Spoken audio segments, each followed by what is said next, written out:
Tucson in February is a paradise. There is no other word for it. While the rest of the country is checking the antifreeze in their cars, we are checking the reservations at our favorite patio spots. But even in paradise, sometimes you need to get away. One of the best things about living in the Old Pueblo isn't just the city itself, it's the fact that within 90 minutes in any direction, you can find yourself in a completely different world. You can go from saguaros to pine trees, from desert washes to rolling grasslands, and from modern tech hubs to historic mining towns. I'm Meg Estes, your AZ homegirl, and today we are heading out. We are exploring the 3 best winter escapes from Tucson.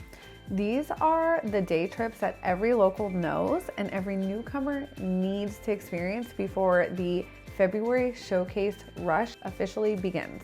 We're heading south to the Napa of Arizona in Sonoita, climbing 9,000 feet into the sky island of Mount Lemmon and diving into the quirky, colorful history of Bisbee. This isn't just a list of places to see, it's a guide on how to experience the true soul of Southern Arizona beyond the city limits. To help you plan your weekend, I've put together the AZ Homegirl Day Trip itinerary. It includes my personal favorite spots, the secret scenic routes, and exactly where to find the best slice of pie in the state.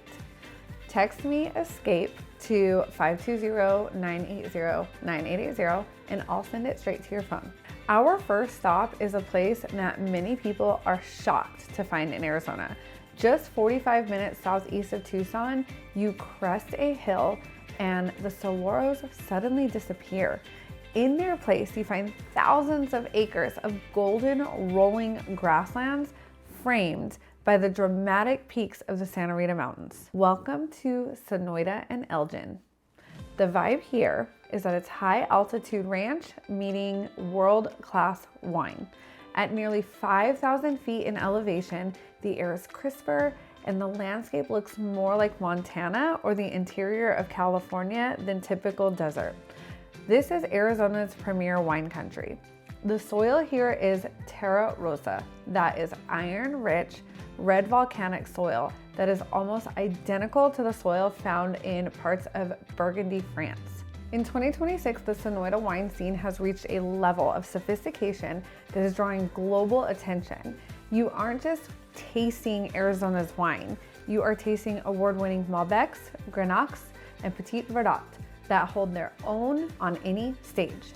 The experience is that you can spend a Saturday afternoon hopping between tasting rooms.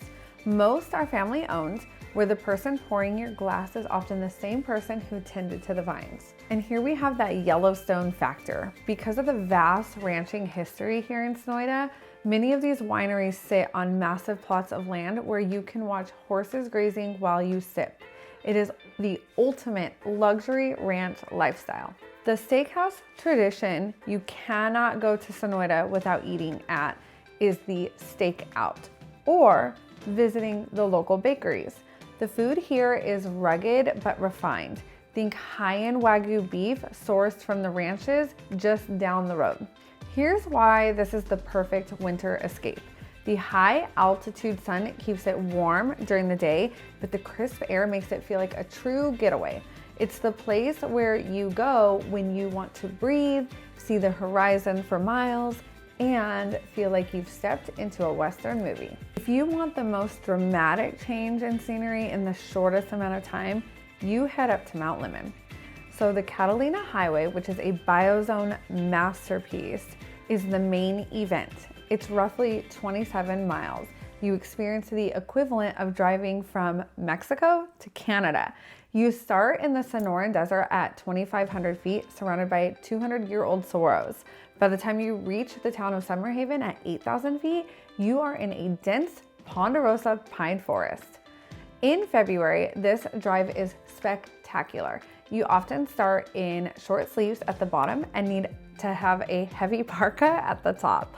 Up here, you'll find Summerhaven and the Cookie Cabin. Summerhaven is the little alpine village at the top. It was rebuilt with beautiful modern mountain aesthetics after the fires years ago, and in 2026, it's absolutely thriving. The tradition here is that you have to go to the cookie cabin. It's a Tucson rite of passage. Getting a pizza or one of their famous giant cookies while sitting by the fireplace is a quintessential Mount Lemmon experience. Up here, we also have winter sports and stargazing. Mount Lemmon is home to the southernmost ski destination in the continental US, which is Ski Valley. Even if you don't ski, taking the Iron Door chairlift in the winter offers views that stretch all the way to the border of Mexico. The stargazing is untouched. Because of the altitude and the clear winter skies, Mount Lemmon Sky Center offers some of the best stargazing on the planet. It is home to some of the largest telescopes available for public use. Here's why it's the perfect winter getaway. It's an instant winter. When you want the feeling of mountains without having to drive to Flagstaff or even out to Colorado, Mount Lemmon is Tucson's personal alpine retreat. And our final escape takes us 90 minutes south to the Mule Mountains. If Tucson is the old Pueblo, Bisbee is the eccentric cousin. Here, you'll find the queen of the copper camps.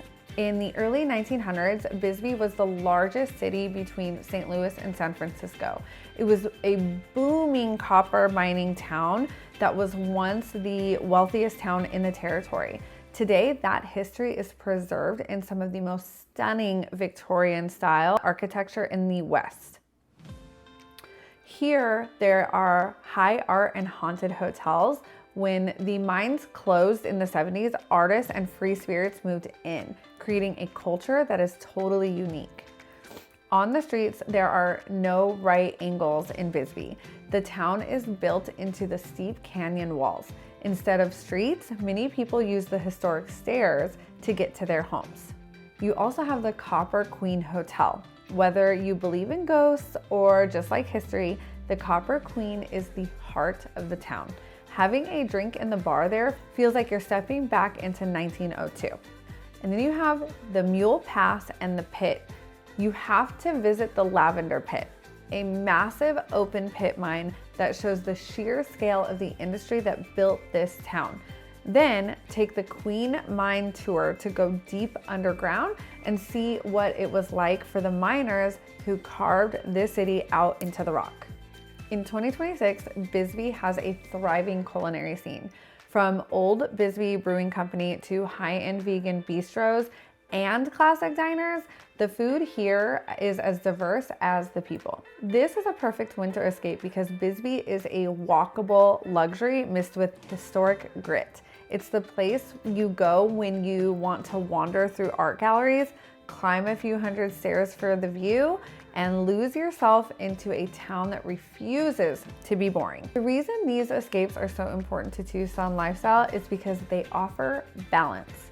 Tucson gives you the tech jobs, the world-class restaurants, and the convenience of a major metro. But these day trips give you a reset. They remind you that you are living in a part of the world that is geographically diverse and historically deep.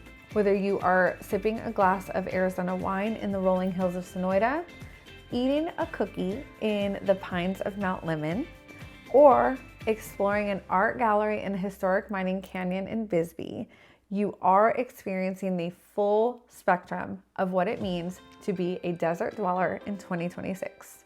Now, before the gem show starts and the crowds arrive, take one of these days for yourself. Go see what's in your backyard. Southern Arizona is so much more than just a spot on the map. It's a collection of experiences. I hope this guide helps you find your new favorite weekend getaway.